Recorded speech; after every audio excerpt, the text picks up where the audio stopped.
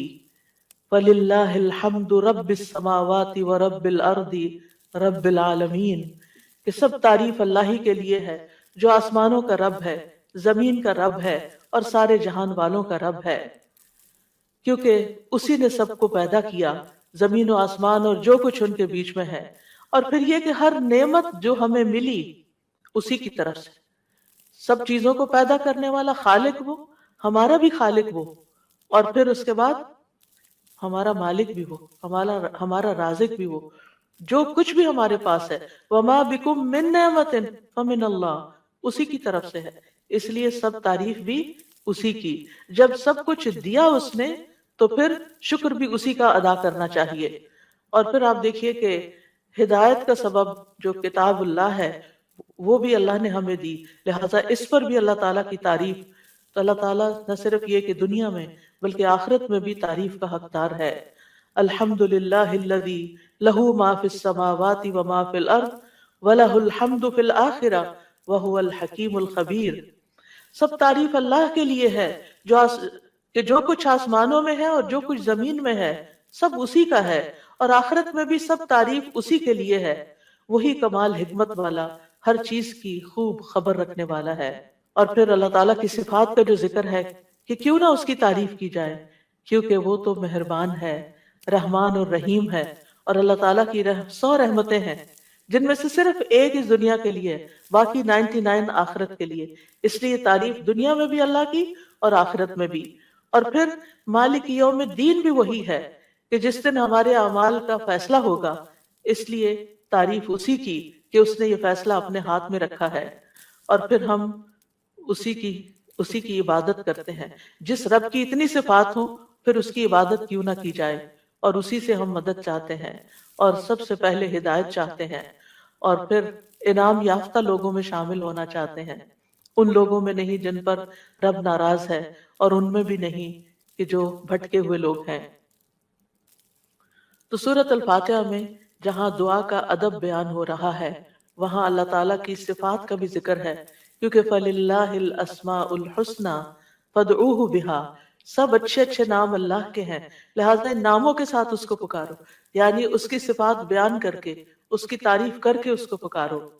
نبی صلی اللہ علیہ وسلم جب صبح کے وقت اٹھتے تھے اور تہجد کی نماز شروع کرتے تھے تو اس وقت سب جو ہاتھ باندھ کر دعا پڑھتے تھے، یعنی اذا قام من اللیل یتہجد قال، اس وقت کیا پڑھتے؟ اللہم لک الحمد، اللہ سب تعریف تیرے ہی لیے ہے. انت قیم السماوات والارض ومن فیہن ولک الحمد لک ملک السماوات والارض ومن فیہن ولک الحمد انت نور السماوات والارض ولک الحمد انت الحق ووعدک الحق ولقاؤک حق وقولک حق والجنت حق والنار حق والنبیون حق ومحمد صلی اللہ علیہ وسلم حق والساعۃ حق. اس کے بعد دعا کرتے اللہم لک اسلمت وبک آمنت وعلیک توکلت وإلیک انبت وإلیک خاصمت وإلیک حاکمت فاغفر لی ما قدمت وما اخرت وما اسررت وما اعلنت انت المقدم وانت المؤخر لا الہ الا انت. یہ تھا آپ کی دعا مانگنے کا انداز. کتنی زیادہ پہلے اللہ تعالیٰ کی تعریف کی اور پھر اس کے بعد اپنا آپ اللہ تعالیٰ کے سپرد کیا، اور آخر میں جو سب سے زیادہ یعنی معصوم عن الخطا ہے نبی صلی اللہ علیہ وسلم، جن کی کوئی غلطیاں ہی نہیں، کوئی گناہ ہی نہیں، وہ کیا مانگ رہے ہیں؟ ایک چیز مانگ رہے ہیں، کیا؟ فاغفر لی ما قدمت وما اخرت وما اسررت وما اعلنت. اللہ تو مجھے بخش دے، میرے اگلے پچھلے پوشیدہ اور ظاہری گناہوں کو معاف کر دے. تو ہی پہلے تھا اور تو ہی آخر میں ہوگا، تیرے سوا کوئی معبود نہیں. نبی صلی اللہ علیہ وسلم کے تہجد کے وقت کی اس دعا سے ہمارے لیے سیکھنے کی کیا بات ہے کہ دعا کا ایک بڑا حصہ کس پر مبنی ہونا چاہیے؟ اللہ تعالیٰ کی تعریف پر مبنی ہونا چاہیے. لیکن ہم نے کبھی یہ دعا کا سلیقہ سیکھا ہی نہیں. اللہ تعالیٰ کی یہ تعریف کبھی اس طرح کی ہی نہیں. ہمیں صرف اپنا آپ ہی یاد رہتا ہے، صرف اپنے مسائل یاد رہتے ہیں، صرف اپنی پریشانیوں کا ذکر رہتا ہے. اللہ تعالیٰ کی حمد و ثنا ہم بھولے رہتے ہیں. اور پھر یہ کہ اللہ سبحانہ وتعالیٰ کی حمد و ثنا کا حق ادا نہیں ہو سکتا جتنی بھی ہم کریں. اس لیے جو اللہ کے پیارے بندے ہوتے ہیں وہ اللہ تعالیٰ کی حمد و ثنا میں زیادہ وقت لگاتے ہیں. تو آج سے جو سیکھنے کی بات ہے، جو ٹیک ہوم میسج ہے، وہ یہ کہ ہم اگر چاہتے ہیں کہ اللہ تعالیٰ ہماری مشکلات آسان کریں، ہمیں بخش دیں دنیا میں بھی اور آخرت میں بھی، تو پھر اللہ کی تعریف بیان کریں، اللہ کی توحید بیان کریں، اللہ تعالیٰ کی حمد بیان کریں، اللہ تعالیٰ کی تکبیر بیان کریں، اللہ تعالیٰ کی تسبیح بیان کریں. اور پھر ہم دیکھتے ہیں کہ قیامت کے دن اللہ تعالیٰ نبی صلی اللہ علیہ وسلم کو سفارش کرنے سے پہلے اپنی حمد سکھائیں گے.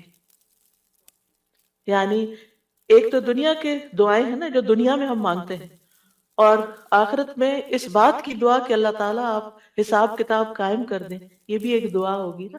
یہ سفارش ایک دعا ہے. لیکن اس سفارش سے پہلے کیا ہوگا؟ یعنی قیامت کے دن جب لوگ پریشان ہوں گے، انبیاء کے پاس جائیں گے تو انبیاء ان کو آگے بھیجتے جائیں گے حتیٰ کہ لوگ محمد صلی اللہ علیہ وسلم کے پاس آئیں گے. تو حدیث میں آتا ہے کہ وہ کہیں گے تم سب محمد صلی اللہ علیہ وسلم کے پاس جاؤ، اللہ نے ان کے اگلے پچھلے سب گناہ معاف فرما دیے ہیں. تو وہ سب میرے پاس آئیں گے تو میں سب کو لے کر اللہ کی بارگاہ میں حاضر ہونے کی اجازت چاہوں گا. اجازت ملنے پر سجدے میں گر پڑوں گا. عاجزی دیکھیے، ہمبلنس دیکھیے. اور جب تک اللہ چاہے گا میں سجدے میں ہی رہوں گا. یعنی جتنا اللہ پسند کرے گا اتنی دیر میں جھکا ہی رہوں گا. ہمارے سجدے کیسے ہوتے ہیں؟ ٹھونگے مار رہے ہوتے ہیں اوپر نیچے، بس تھوڑی سی ایکسرسائز. حکم ہوگا اے محمد اپنا سر سجدے سے اٹھاؤ، مانگو دیے جاؤ گے، کہو سنا جائے گا، اور سفارش کرو تمہاری سفارش قبول کی جائے گی.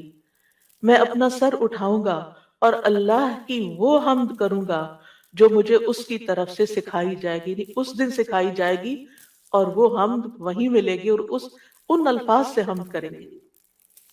یعنی وہ حمد آج ہمیں نہیں پتا، آپ کو بھی نہیں پتا، اس وقت آپ کو سکھائی جائے. یعنی وہ ایسی حمد ہوگی جو اس سے پہلے کبھی نہیں ہوگی. اور پھر اللہ تعالیٰ کی حمد کے بعد آپ دعا کریں گے اور پھر حساب کتاب شروع ہو جائے گا. کیسا ہے وہ دن جس سے ہم غافل رہتے ہیں، جس کو ہم بھولے رہتے ہیں. اگر اس دن کی فکر لگ جائے تو دنیا کی ساری پریشانیاں ختم ہو جائیں، سارے دکھ دور ہو جائیں، سارے مسئلے ہی ختم ہو جائیں، کوئی مسئلہ ہی نہ رہے. اس لیے ہم سب کو اپنی زندگی کا اس رمضان میں جو سیکھنے کی بات ہے وہ یہ کہ دعائیں تو ہم کریں گے، لیکن اس سے زیادہ ہم اللہ تعالیٰ کی حمد و ثنا بیان کریں گے. اللہ تعالیٰ کی حمد و ثنا کے دو حصے ہیں، ایک تسبیح ہے اور ایک تحمید ہے. اللہ سبحانہ تعالیٰ نے اپنی تسبیح اور تحمید دونوں کا حکم دیا ہے. سورۃ الحجر میں آتا ہے فسبح بحمد ربک، یعنی حمد کے ساتھ اور کیا کرو؟ تسبیح کرو. وَقُم مِّنَ السَّاجِدِينَ، اور سجدہ کرنے والوں میں سے ہو جائیں. سورۃ النصر میں آتا ہے فسبح بحمد ربک واستغفرہ انہ کان توابا. آپ اپنے رب کی حمد کے ساتھ اس کی تسبیح کیجئے اور اس سے بخشش طلب کیجئے، یقیناً وہ بڑا توبہ قبول کرنے والا ہے. سورۃ الواقعہ میں آتا ہے فسبح بسم ربک العظیم. سورۃ الاعلی میں آتا ہے سبح اسم ربک الاعلی، یعنی باقاعدہ تسبیح کا حکم دیا گیا ہے. ایک اور جگہ آتا ہے وسبح بحمد ربک بالعشی والابکار، صبح و شام اپنے رب کی حمد کے ساتھ تسبیح کیجئے. اللہ تعالیٰ اہل ایمان کو بھی حکم دیتے ہیں، مجھے اور آپ کو بھی حکم دیتے ہیں یا ایھا الذین آمنوا اذکروا اللہ ذکرا کثیرا وسبحوہ بکرۃ واصیلا. اے ایمان والو اللہ کو بکثرت یاد کرو اور صبح و شام اس کی تسبیح کیا کرو. کیوں؟ اس لیے کہ اللہ سبحانہ تعالیٰ نے خود اپنی تسبیح بیان کی ہے، سبحان الذی اسری بعبدہ لیلا من المسجد الحرام الی المسجد الاقصی۔ فرشتے اس کی تسبیح بیان کرتے ہیں، یسبحون بحمد ربہم، انبیاء اس کی تسبیح بیان کرتے ہیں، رسول اللہ صلی اللہ علیہ وسلم اللہ تعالیٰ کی تسبیح بیان کرتے تھے، کائنات کی ہر چیز اللہ کی تسبیح بیان کر رہی۔ وَإِن مِّن شَيْءٍ إِلَّا يُسَبِّحُ بِحَمْدِهِ وَلَٰكِن لَّا تَفْقَهُونَ تَسْبِيحَهُم، یہ زمین جس پر ہم بیٹھے ہیں یہ بھی اللہ کی تسبیح کرتی ہے، یہ آسمان جس کو ہم دیکھتے ہیں وہ بھی اللہ کی تسبیح کرتا ہے، ایک ایک ذرہ اللہ کی تسبیح کر رہا ہے، ایک ایک ذرہ، الیکٹرونز اور پروٹونز بھی اللہ کی تسبیح کر رہے ہیں، ہر چیز اللہ کی تسبیح میں ہے، اور اہل ایمان بھی اللہ کی تسبیح کرتے ہیں۔ پھر ہم تسبیح کیوں نہ کریں؟ کیا چیز ہمیں روکے ہوئے ہے؟ کس وجہ سے ہم تسبیح میں کوتاہی کرتے ہیں؟ ایک اور جگہ پر آتا ہے کہ تسبح لہ السماوات السبع والارض ومن فیہن، ساتوں آسمان اور زمین اس کی تسبیح کرتے ہیں اور جو بھی ان میں ہے، پرندے بھی اللہ کی تسبیح بیان کرتے ہیں، بجلی کی کڑک بھی اللہ کی تسبیح بیان کرتی ہے، داؤد علیہ السلام کے ساتھ پہاڑ اور پرندے بھی تسبیح کیا کرتے تھے، فرشتے بھی تسبیح کرتے ہیں، اور حاملین عرش اللہ سبحانہ تعالیٰ کی ہر وقت تسبیح و تحمید میں لگے رہتے ہیں۔ الذین یحملون العرش ومن حولہ یسبحون بحمد ربہم، کیا زبردست کام ہے ان کا، جن کو سب سے اعلیٰ ترین ڈیوٹی دی گئی ہے کہ وہ عرش الہی کو اٹھا کے رکھے۔ وہ فرشتے جو عرش اٹھائے ہوئے ہیں اور جو اس کے ارد گرد ہیں، سب اپنے رب کی حمد کے ساتھ اس کی تسبیح بیان کرتے ہیں۔ قیامت کے دن بھی وہ ایسا ہی کریں گے۔ وَتَرَى الْمَلَائِكَةَ حَافِّينَ مِنْ حَوْلِ الْعَرْشِ يُسَبِّحُونَ بِحَمْدِ رَبِّهِمْ، اس دن آپ دیکھیں گے کہ فرشتے عرش کے گرد حلقہ باندھے اپنے رب کی تعریف کے ساتھ تسبیح کر رہے ہیں، اور عبادت کے آغاز میں بھی اور اختتام پر بھی، دن کے آغاز پر بھی اور دن کے اختتام پر بھی ہمیں تسبیح کا حکم ہے۔ تمام مخلوقات کے رزق کی کنجی ہے تسبیح۔ اللہ تعالیٰ کے محبوب ترین کلمات ہیں سبحان اللہ والحمد للہ ولا الہ الا اللہ واللہ اکبر۔ اللہ سبحانہ تعالیٰ کو ہم سے زیادہ کوئی چیز محبوب نہیں۔ رسول اللہ صلی اللہ علیہ وسلم نے فرمایا ہم سے بڑھ کر کوئی چیز اللہ تعالیٰ کو زیادہ محبوب نہیں، لہذا تسبیح اور حمد دونوں ہی ہونی چاہیے۔ تسبیح سے تقدیر بھی بدل جاتی ہے۔ یونس علیہ السلام کو کس بنا پر اتنی بڑی مشکل سے نجات ملی؟ فلولا ان کان من المسبحین للبث فی بطنہ الی یوم یبعثون، اگر یہ بات نہ ہوتی کہ وہ تسبیح کرنے والوں میں سے تھا تو یقیناً وہ اس کے پیٹ میں، یعنی مچھلی کے پیٹ میں اس دن تک رہتا جس میں لوگ اٹھائے جائیں گے، یعنی اگر وہ تسبیح نہ کرتے تو اس مشکل سے نجات نہ ملتی۔ تو بہت سی مشکلات سے نجات کا ذریعہ ہے تسبیح کرنا۔ اور وہ اپنی تسبیح میں کیا پڑھتے تھے؟ لا الہ الا انت سبحانک انی کنت من الظالمین۔ یہ تسبیح دل کی گھٹن اور سینے کی تنگی کا علاج بھی ہے۔ جب حالات مشکل ہو جائیں، دل غم سے بھر جائیں، سینے کے اندر گھٹن محسوس ہونے لگے، کوئی چیز اچھی نہ لگے تو تسبیح شروع کر دیں۔ لوگوں کی باتیں آپ کو پریشان کریں تو تسبیح شروع کر دیں۔ وَلَقَدْ نَعْلَمُ أَنَّكَ يَضِيقُ صَدْرُكَ بِمَا يَقُولُونَ فَسَبِّحْ بِحَمْدِ رَبِّكَ وَكُن مِّنَ السَّاجِدِينَ وَاعْبُدْ رَبَّكَ حَتَّى يَأْتِيَكَ الْيَقِينُ۔ ہم جانتے ہیں کہ بے شک آپ کا سینہ اس سے تنگ ہوتا ہے جو باتیں وہ کرتے ہیں، اور ایسا ہوتا ہے، ہم سب کے ساتھ بھی ہوتا ہے کہ خاص طور پر ہمارے دین کے رستے پر آنے کی وجہ سے جب لوگ باتیں کرتے ہیں تو ہمیں پریشانی لاحق ہوتی، لوگوں کی باتیں ہرٹ کرتی ہیں۔ تو اس کا علاج کیا ہے؟ اس کا علاج اپنے آپ کو ڈیفینڈ کرنا نہیں ہے، اپنی صفائیاں بیان کرنا نہیں ہے، جواباً اٹیک کرنا نہیں ہے۔ بد اخلاقی کے جواب میں بد اخلاقی کوئی نیکی نہیں ہوتی، اس کے جواب میں اپنے رب کی طرف رجوع کرنا ہے، اس کی تسبیح کرنی۔ اللہ تو پاک ہے، میں تو گناہگار ہوں، مجھ پہ اگر لوگ باتیں کرتے بھی ہیں تو میرا قصور ہو سکتا ہے، لیکن ساری پاکی تو تیرے ہی لیے ہے، ساری تعریف تو تیرے ہی لیے ہے۔ اور پھر سجدوں کی کثرت۔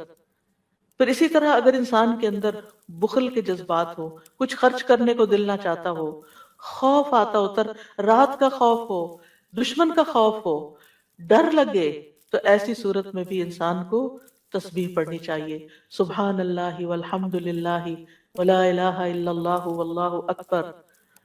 اور ویسے بھی ایک دفعہ سبحان اللہ اور الحمد للہ کہنے سے زمین و آسمان بھر جاتا ہے، اتنا بڑا اجر و ثواب ہے اس کا، یعنی معمولی چیز نہیں ہے۔ رسول اللہ صلی اللہ علیہ وسلم نے فرمایا، اور سبحان اللہ اور الحمد للہ کہنے سے زمین و آسمان کی درمیانی فضا بھر جاتی ہے، گناہ جتنے بھی ہوں تسبیح اور تحمید کہنے سے معاف ہو جاتے ہیں۔ عرش الہی کے گرد بھی ان کلمات کی بنبناہٹ ہوتی ہے، یعنی وہاں بھی تسبیح پڑھی جاتی ہے، تسبیح پڑھنے والوں کے چہروں پر رونق آ جاتی ہے، حمد سے خیر و برکات نصیب ہوتی ہیں۔ امام ابن قیم کہتے ہیں جو ہمیشہ تسبیح کرتا ہے اس کے چہرے کے خطوط چمک اٹھتے ہیں، یعنی اس کا چہرہ روشن ہو جاتا ہے، اور جو ہمیشہ حمد پڑھتا ہے اس کے اوپر مسلسل خیرات و برکات اترتی رہتی ہیں۔ تو دونوں چیزیں مل جائیں تو چہرے کی رونق بھی ملے گی اور اس کے ساتھ ساتھ اللہ تعالیٰ کی طرف سے رحمتیں بھی آئیں گی۔ اور فرمایا جو ہمیشہ استغفار کرتا رہتا ہے اس کے لیے بند دروازے کھل جاتے ہیں۔ جن چیزوں میں رکاوٹ آئی ہوئی ہوتی، ہم اکثر شکایت کرتے رہتے ہیں اس چیز میں بندش ہے، اس میں بندش ہے، ان ساری بندشوں کا علاج تسبیح و تحمید میں ہے، لیکن ہم بھولے رہتے ہیں، ہم صرف پریشان رہتے ہیں اور پریشان ہو کر ذکر کرنا بھی بھول جاتے ہیں۔ اور یہ تو دنیا کے فائدے ہیں نا، لیکن قیامت کے دن میزان میں یہ کلمات بہت بھاری ہوں گے۔ آپ صلی اللہ علیہ وسلم نے ایک موقع پر اپنے ہاتھ سے 5 کا اشارہ کیا کہ یہ میزان میں بہت بھاری ہوں گے، کس قدر بھاری ہوں گے، اور پھر فرمایا سبحان اللہ والحمد للہ ولا الہ الا اللہ واللہ اکبر۔ اور 5ویں چیز، مسلمان کا فوت ہونے والا نیک بیٹا، اس کا باپ ثواب کی امید کے ساتھ اس پر صبر کرے، تو یہ 5ویں چیز ہے۔ یعنی اگر کسی والد یا والدہ یا والدین دونوں کا جوان بیٹا فوت ہو جائے اور وہ نیک بھی ہو، جس سے یہ توقع ہو کہ ہمارے مرنے کے بعد وہ ہمارے لیے دعائیں کرے گا، لیکن انسان اللہ کی خاطر صبر کر لیتا ہے، تو یہ صبر میزان میں بہت زیادہ وزنی ہو جائے گا، اور قیامت کے دن سب سے زیادہ بہترین بندے وہ ہوں گے جو دنیا میں سب سے زیادہ حمد کرنے والے ہوں گے۔ اللہ کی تسبیح اور تحمید کے مسنون کلمات بھی ہیں جو نبی صلی اللہ علیہ وسلم نے خود سکھائے۔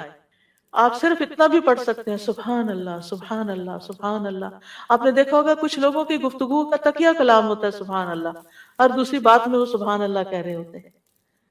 اور خاص طور پر سبحان اللہ سورج طلوع ہونے اور غروب ہونے سے پہلے 100 بار پڑھا جائے تو یہ 100 اونٹوں سے زیادہ بہتر ہے۔ پھر اسی طرح سبحان اللہ کا مطلب کیا ہے کہ اللہ تعالیٰ پاک ہے، کس چیز سے؟ ہر نقص سے اور ہر عیب سے، ہر شبیہ سے، ہر مثیل سے، یعنی اس کا نہ کوئی اس جیسا ہے، نہ کوئی اس کی مثال ہے، اور کوئی یعنی ہر ایک میں نقص ہے، صرف اللہ ہی کامل ہے۔ تو اس کے کمال کی وجہ سے، یعنی وہ کامل ذات ہے، اس کے اندر کسی قسم کی کوئی کمی نہیں، کوئی عیب نہیں، کوئی خرابی نہیں، کوئی نقص نہیں۔ تو ہم جب کہتے ہیں سبحان اللہ تو اللہ تعالیٰ کو ہر طرح کے نقص سے پاک قرار دیتے ہیں، اور اس کے کمال میں بھی کوئی نقص نہیں، یعنی اللہ سبحانہ تعالیٰ میں کوئی عیب نہیں، اور پھر یہ کہ وہ کامل ہے اور اس کے کمال میں کوئی کمی نہیں، کچھ بھی کمی نہیں، یہ بھی تسبیح کا معنی ہوتا ہے۔ اور پھر یہ کہ اللہ سبحانہ تعالیٰ ہر کمی سے، کوتاہی سے، اور ان سارے جھوٹے خیالات اور گمانوں سے جو لوگ اس کے بارے میں رکھتے ہیں ان سب سے پاک ہے، اور کوئی اللہ سبحانہ تعالیٰ کی طرف ہم کوئی شر بھی منسوب نہیں کرتے، اللہ تعالیٰ ہر طرح کے شر سے بھی پاک ہے۔ تو یہ اللہ تعالیٰ کی بڑائی کا ایک کلمہ ہے۔ ایک شخص نے حضرت علی رضی اللہ عنہ سے پوچھا کہ سبحان اللہ کیا ہے؟ انہوں نے کہا یہ اللہ کی بڑائی کی تعظیم ہے۔ سبحان اللہ کلمہ توحید بھی ہے، ایمان کا رکن بھی ہے۔ ابن قیم کہتے ہیں تسبیح اللہ سبحانہ تعالیٰ کی ثنا اور تعریف ہے، یہ تعظیم پاکیزگی اور تنزیہ پر مشتمل ہے۔ فرشتے مسلسل اس کی تسبیح کرتے ہیں، رکتے ہی نہیں۔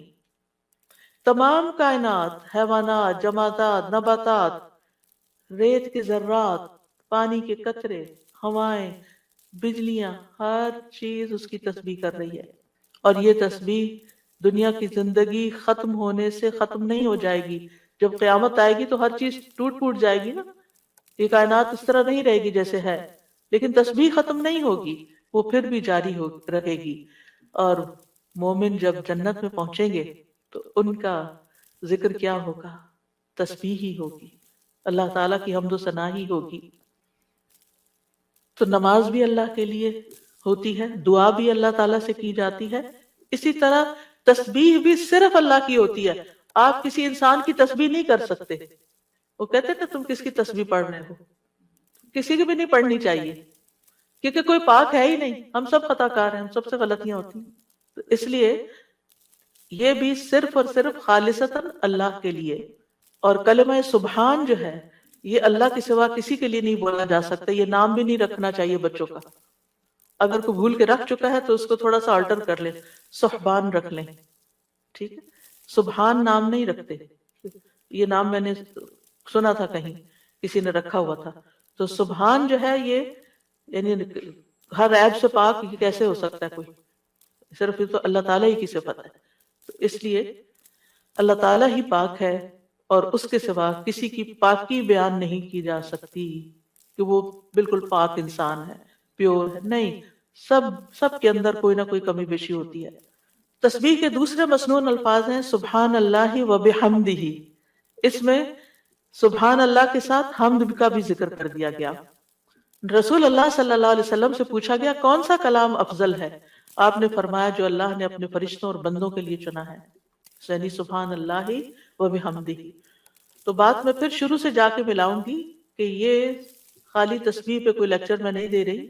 یہ دعا مانگنے سے پہلے آپ نے جو کلمات ادا کرنے ہیں، جو اذکار کرنے ہیں، جو تسبیحات پڑھنی ہیں، یہ ان کی وضاحت ہو رہی ہے کہ یہ بہترین دعائیں ہیں ایک طرح سے. یعنی اگر آپ صرف اللہ تعالیٰ کی تعریف بیان کرتے رہیں اور کچھ بھی نہ کہیں تو آپ کو وہ ساری خیر مل جائے گی جو آپ چاہتے ہیں اور اس سے بھی زیادہ. دعا مانگنے میں ہم عام طور پر صرف ایک چیز کو دعا سمجھتے ہیں اور وہ یہ ہے کہ اللہ سے کسی چیز کا سوال کرنا. وہ صرف 1% ہے. اللہ تعالیٰ سے دعا کے مختلف طریقے ہیں اور اسی میں سے ایک اس کی حمد و ثنا بیان کرنا، بلکہ کچھ مانگنے سے پہلے تو لازمی طور پر اس کی حمد و ثنا کرنا.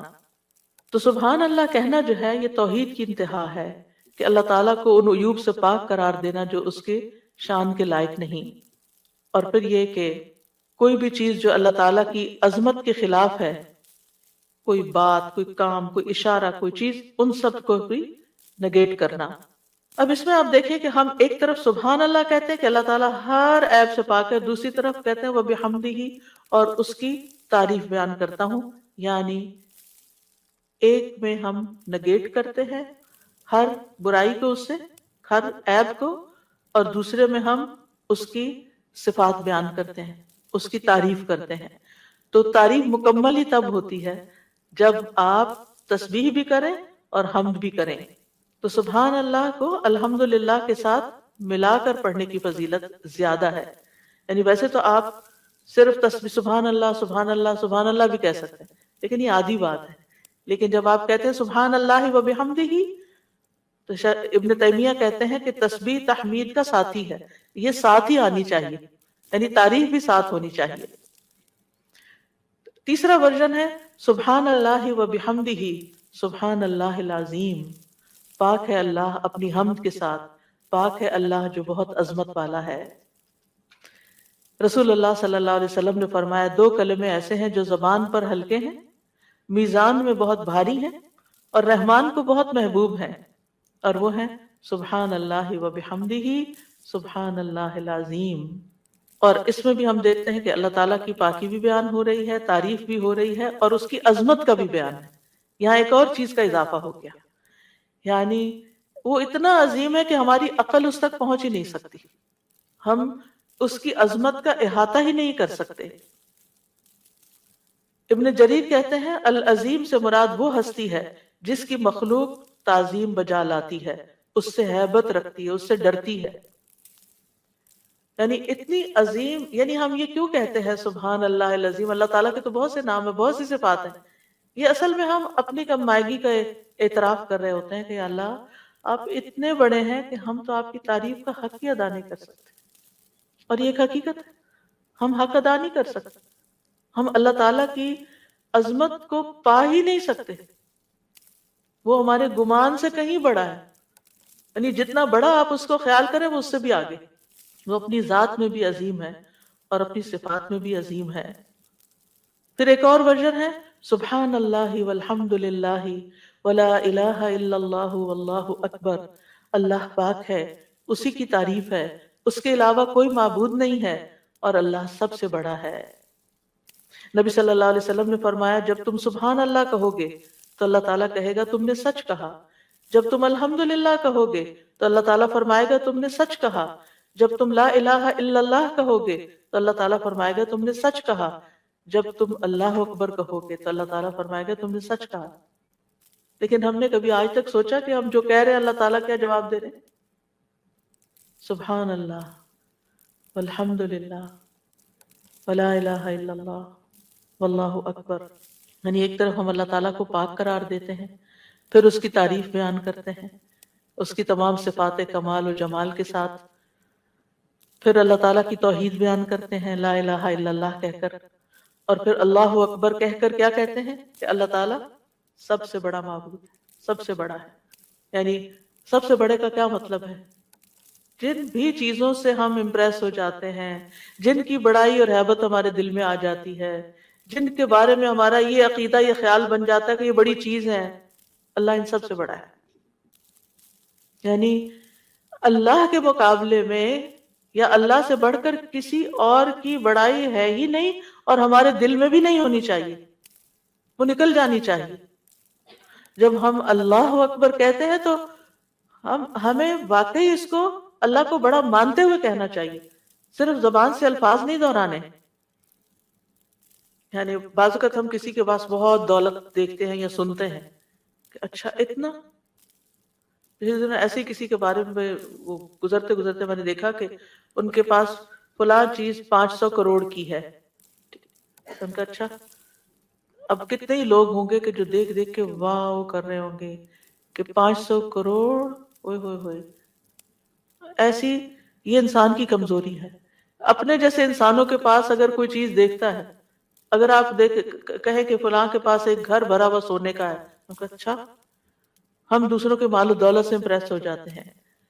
پھر اسی طرح ہم کسی کے علم، کسی کی ڈگریاں، اس کے پاس 4 PhD سے، اچھا ہم متاثر ہو جاتے ہیں. فلاں اتنا بڑا، فلاں یونیورسٹی کا پروفیسر ہے، فلاں سائنٹسٹ ہے، فلاں شاعر ہے، فلاں ڈاکٹر ہے. یہ ساری چیزیں ہم جب اپنی عام کسی بھی مجلس میں بیٹھ کے آپ لوگوں کی گفتگو کو دیکھیں کہ وہ لوگوں کی بڑائی سے ان کے دل کتنے بھرے ہوئے ہوتے ہیں اور ان کی باتوں کو کتنے غور سے سنتے ہیں. پھر کیا ہم واقعی اللہ تعالیٰ کو بھی ایسی اہمیت دیتے ہیں؟ اور اسی عظمت کے احساس کے ساتھ ہم اللہ تعالیٰ کی تعریف کر رہے ہوتے ہیں، یہ صرف الفاظ دہرا رہے ہوتے ہیں. تو اللہ سبحانہ و تعالیٰ سب عقل رکھنے والوں سے بڑی عقل رکھتا ہے، سب حکمت والوں سے بڑا حکیم ہے، سب رزق رکھنے والوں سے بڑا رازق ہے، غنی ہے، القدیر ہے، العزیز ہے، الرحیم ہے. پھر ایک اور ورژن ہے تسبیح کا سبحان اللہ و بحمدہ استغفر اللہ و اتوب الیہ. میرے خیال ہے ایک ہمارا کارڈ بھی ہے تسبیحات کا، اویلیبل ہے الحمدللہ. اچھا پیچھے موجود ہے، تو آپ یہ کارڈ ضرور لے لیجئے، اور اس کارڈ سے کم از کم یہ سارے ورژنز آپ کو انشاءاللہ مل جائیں گے کہ مختلف الفاظ میں ہم اللہ تعالیٰ کی تسبیح کرتے رہیں جو ہمیں رسول اللہ صلی اللہ علیہ وسلم نے سکھائے ہیں. ہمیں وہ پتہ ہونے چاہیے. اگر ہمیں یاد نہیں، ہمیں سیکوینس نہیں معلوم، سیکوینس تو ہم نے خود ہی بنایا ہے، یعنی ہم پھر مس کر جاتے ہیں نا جب کوئی چیز رینڈملی پڑھ رہے ہوتے ہیں ادھر ادھر سے. لیکن جب ایک چیز آپ کے سامنے ہوگی تو اس کو بھی اس طرح نہیں پڑھنا کہ بس ایک پنسورے کی طرح بس آپ اس کو ایک وظیفے کی کتاب بنا لیں. اس کو بھی ٹھہر ٹھہر کے پڑھنا ہے، محسوس کر کر کے پڑھنا ہے کہ اللہ واقعی بڑا ہے. تو 5واں جو ورژن ہے وہ ہے سبحان اللہ و بحمدہ استغفر اللہ و اتوب الیہ. میں اللہ کی پاکیزگی بیان کرتا ہوں، اس کی حمد کے ساتھ میں اللہ سے بخشش کا طلبگار ہوں اور اسی کی طرف رجوع کرتا ہوں۔ حضرت عائشہ کہتی ہیں کہ رسول اللہ صلی اللہ علیہ وسلم کثرت سے یہ فرمایا کرتے تھے، سبحان اللہ و بحمدہ استغفر اللہ و اتوب الیہ۔ حضرت عائشہ کہتی ہے میں نے پوچھا، اے اللہ کے رسول میں آپ کو دیکھتی ہوں آپ بکثرت یہ پڑھتے رہتے ہیں، تو آپ نے فرمایا میرے رب نے مجھے خبر دی ہے کہ میں جلد ہی اپنی امت میں ایک نشانی دیکھوں گا، اور جب میں اس کو دیکھ لوں تو بکثرت کہوں، یعنی اللہ تعالیٰ کی طرف سے مجھے حکم ملا ہے، وہ نشانی میں دیکھ چکا ہوں۔ اذا جاء نصر اللہ والفتح ورأيت الناس يدخلون في دين الله افواجا فسبح بحمد ربك واستغفر۔ اب یہاں ایک اور چیز کا اضافہ ہوگا، تسبیح بھی، حمد بھی، اور پھر استغفار بھی، اور اسی پر تو اللہ تعالیٰ کی حمد و ثنا کے ساتھ ہمیں استغفار بھی کرنا چاہیے، ساری مشکلات انشاءاللہ آسان ہو جائیں گی۔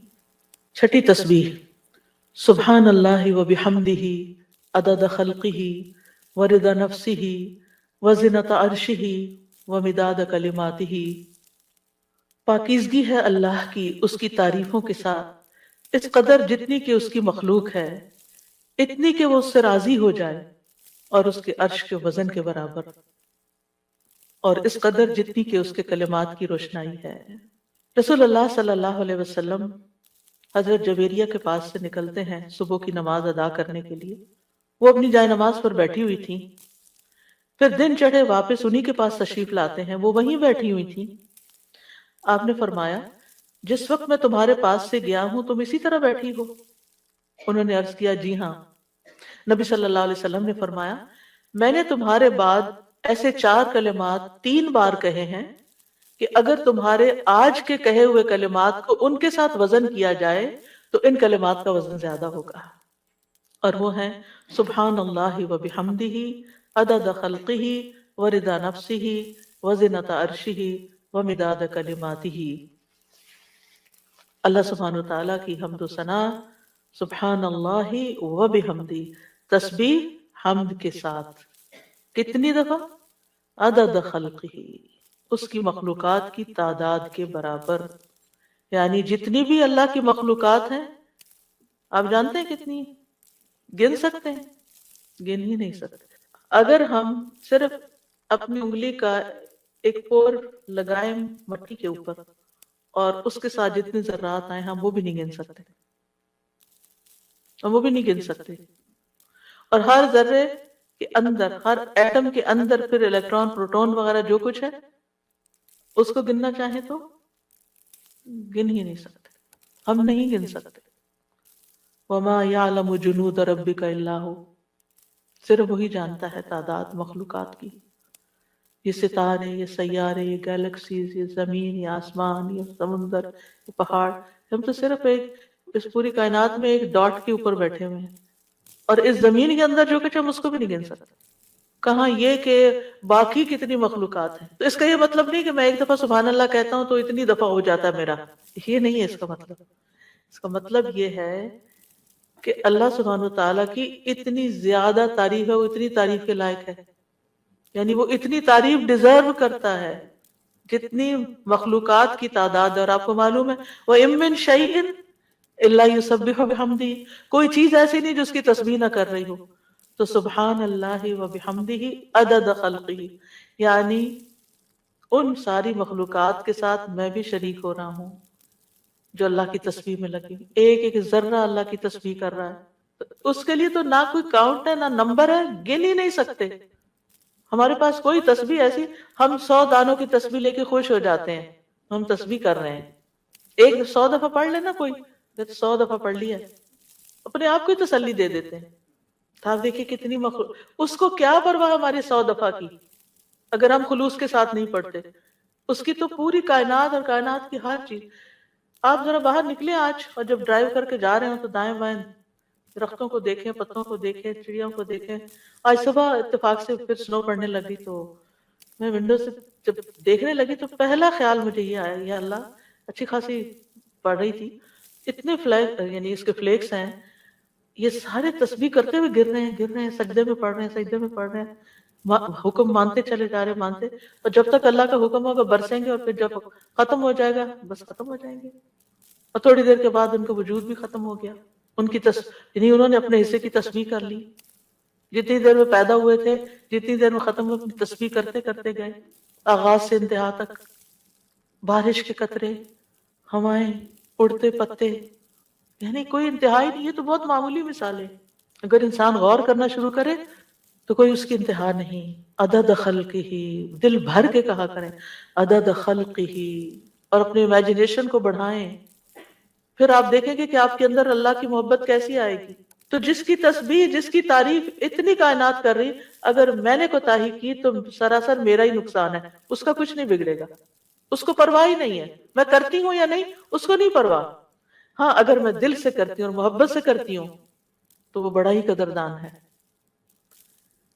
پھر اس کے بعد، اور اس میں آپ دیکھیں کہ مخلوقات کی صرف ایک قسم مراد نہیں ہے، جن، انسان، فرشتے، چھوٹے بڑے، جانور، حیوان، پرند چرند، سب کے سب.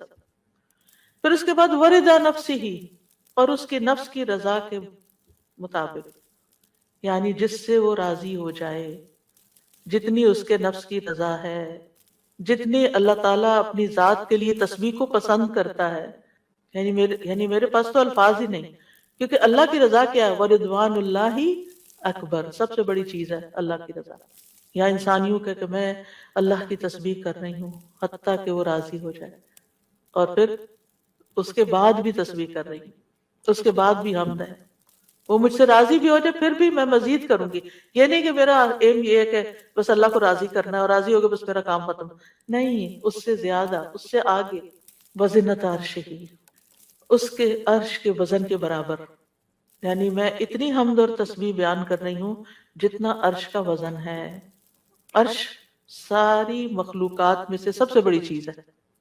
وَهُوَ رَبُّ الْعَرْشِ الْعَظِيمِ.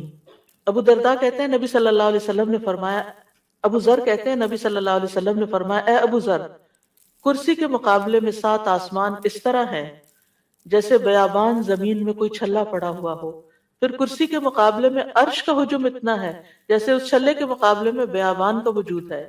سبحان اللہ. اگر کرسی جو وسع کرسی السماوات والارض ہے، اس کی حیثیت اتنی ہے عرش کے سامنے جیسے زمین و آسمان کی کرسی کے سامنے، تو پھر عرش کتنا بڑا ہوگا.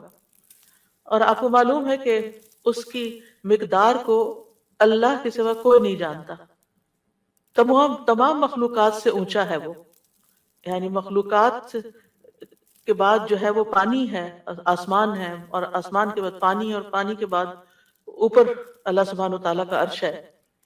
یعنی آسمان کے بعد جنت کے 100 درجے ہیں، اور ہر درجے کا درمیانی فاصلہ جو ہے وہ اتنا ہی ہے جیسے زمین اور آسمان کے بیچ کا فاصلہ. اور جنت الفردوس کی چھت اس کے اوپر عرش ہے.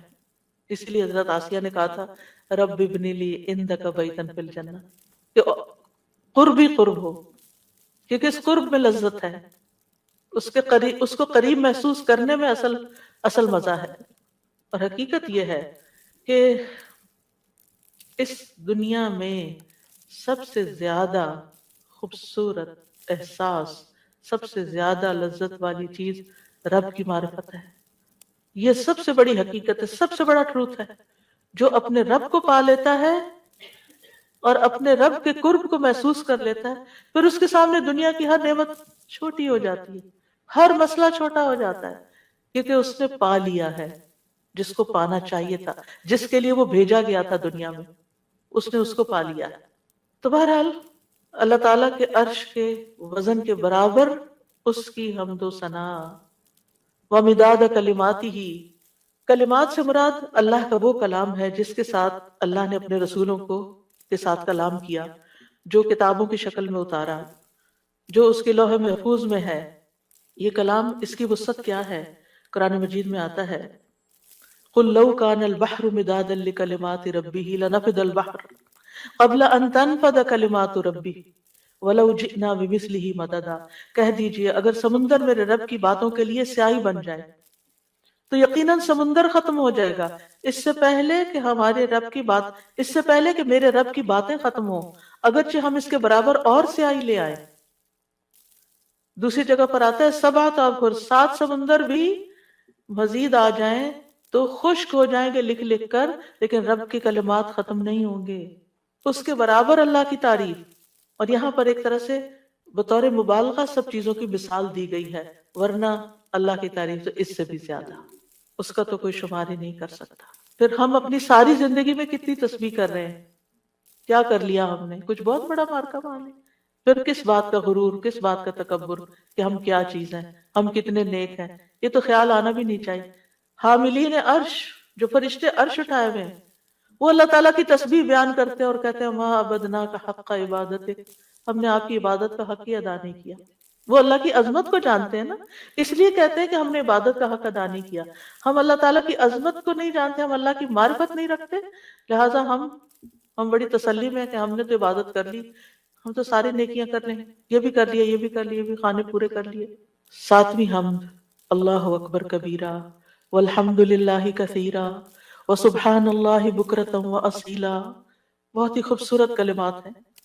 اللہ سب سے بڑا ہے، بہت بڑا، اور تمام تعریف اللہ کے لیے ہے، بہت زیادہ، اور تسبیح اللہ ہی کے لیے ہے صبح اور شام۔ ابن عمر کہتے ہیں ہم رسول اللہ صلی اللہ علیہ وسلم کے ساتھ نماز پڑھ رہے تھے کہ لوگوں میں سے ایک آدمی نے کہا اللہ اکبر کبیرہ والحمد للہ کثیرا وسبحان اللہ بکرۃ واصیلا، تو رسول اللہ صلی اللہ علیہ وسلم نے فرمایا یہ اس طرح کے کلمات کہنے والا کون ہے؟ تو لوگوں کی جماعت میں سے ایک آدمی نے عرض کیا اللہ کے رسول میں ہوں۔ آپ نے فرمایا کہ مجھے تعجب ہوا کہ اس کے لیے آسمان کے دروازے کھول دیے گئے، یعنی ان کلمات کے لیے جو اس محبت اور شوق سے اس نے پڑھے۔ ابن عمر کہتے ہیں میں نے ان کلمات کو پھر کبھی بھی نہیں چھوڑا۔ افسوس کہ ہمیں زندگی میں بڑی دیر سے پتہ چلا ہے، اور جو ہم نے دعائیں رٹی ہوئی ہیں ان کو ہم آٹو پہ لگا کے شروع کر دیتے ہیں اور بھول جاتے ہیں کہ ہم بھی اللہ اکبر کہہ کے سب سے پہلے ہاتھ باندھ کر اللہ کی تکبیر بیان کریں۔ لیکن انشاءاللہ اگر کوشش جاری رہی تو عادت بھی ہو جائے گی۔